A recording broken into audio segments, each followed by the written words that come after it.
Johannes Leitz has a passion for winemaking. And now that it's high time for the harvest, he's closely watching his Riesling vines.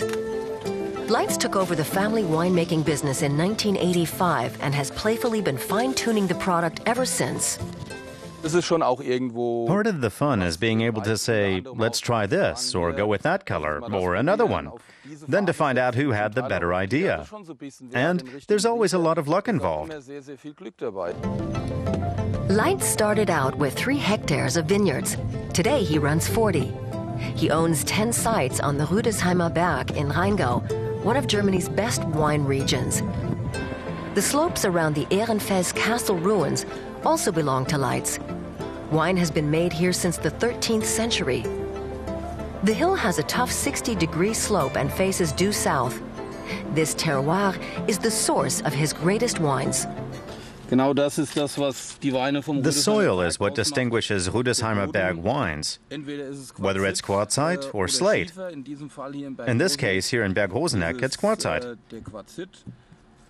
And that's what we strive for, to have the wine taste of the earth on which it's grown.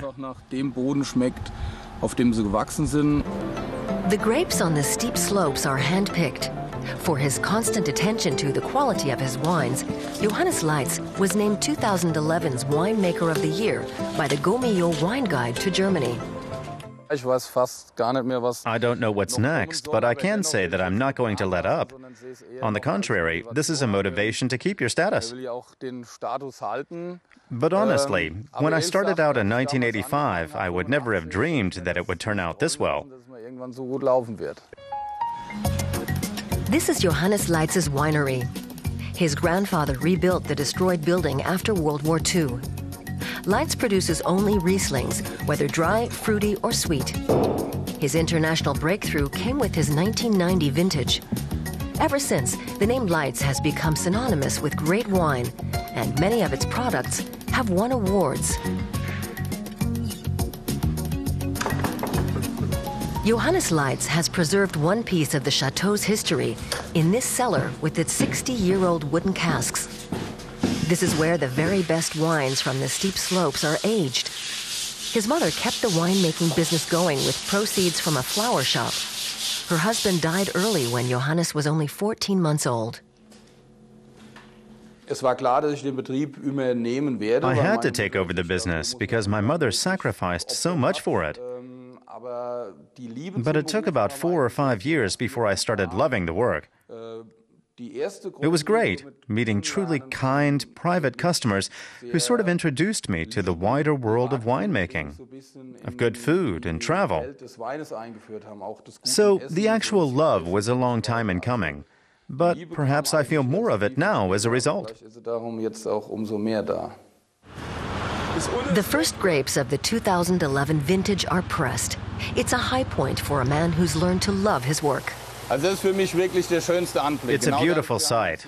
This is what we worked for the last 12 months, when the juice flows from the pressing machine. And it's so clear. That's a sign that the juice is top quality.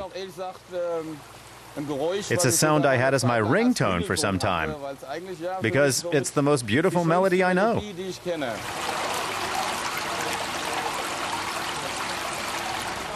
The brand new cellar accommodates 400,000 liters, the annual production.